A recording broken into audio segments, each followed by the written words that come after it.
grado. Ramón de España, we are turning into an English language version of our interview today, which is due to the general elections in Catalonia in Spain. And I would like to hear, what would you, as a Catalan intellectual, like in kind of change in the region? Well, of course, I like to see a change in my society, and at least a few years before I die, I like to see something different. But I'm not sure I will get to see that because we've been living in the same ridiculous nightmare for the last 10 years, and things don't look like they're gonna get better anytime soon. Right now, maybe the main new thing is that what they call the Illa effect is what they say about the candidate for the Socialist Party, who used to be the Minister of Health until a couple of days ago, and some internal inquiries of the party say that his candidacy has created some more expectation than the previous one, which was the former candidate, Mr. Miquel Iceta, who has been awarded with a ministry in Madrid because he's always been a jolly good fellow and a really great apparatchik and that kind of people. So that's what in places.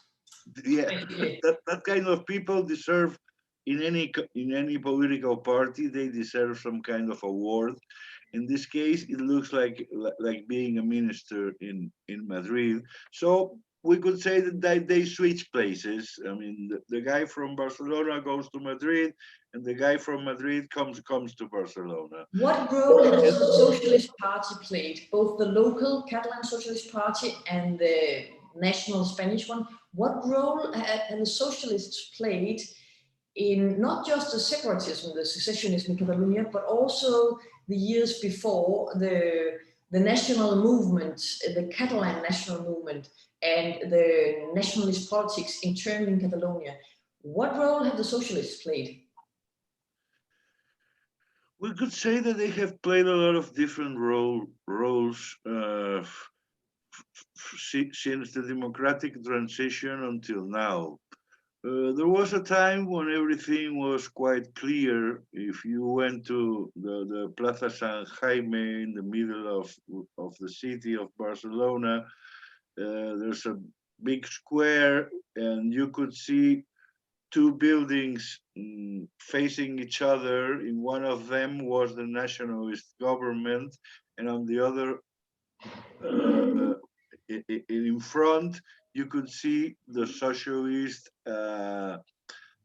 municipality. So for a lot of years, we had a socialist mayor and a nationalist president.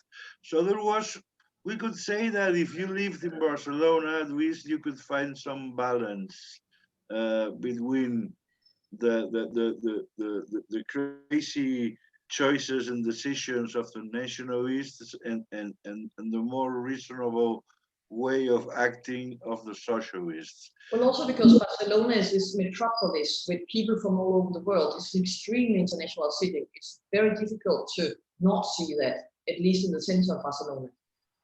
Yeah. Well, that's what was the city was supposed to be back in the late 70s.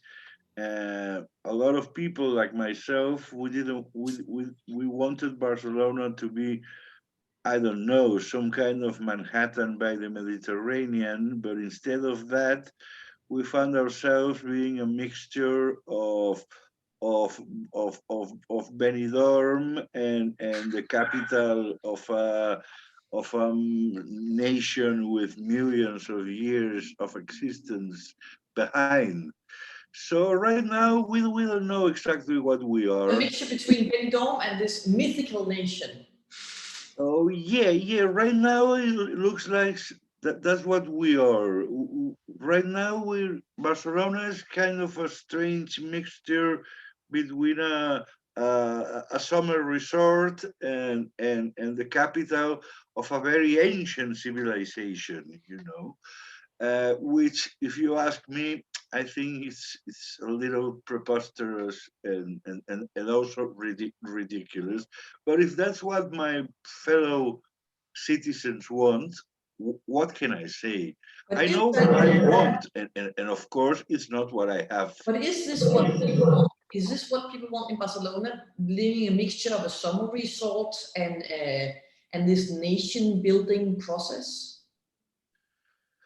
I don't know how you can put those two things together. I mean, that's a mystery to me. But you have to think that for the El Pepe nationalists, Diferencial. Very that probably is that Catalan specialty. the famous differential fact maybe it is that we can be ridiculous and proud at the same time.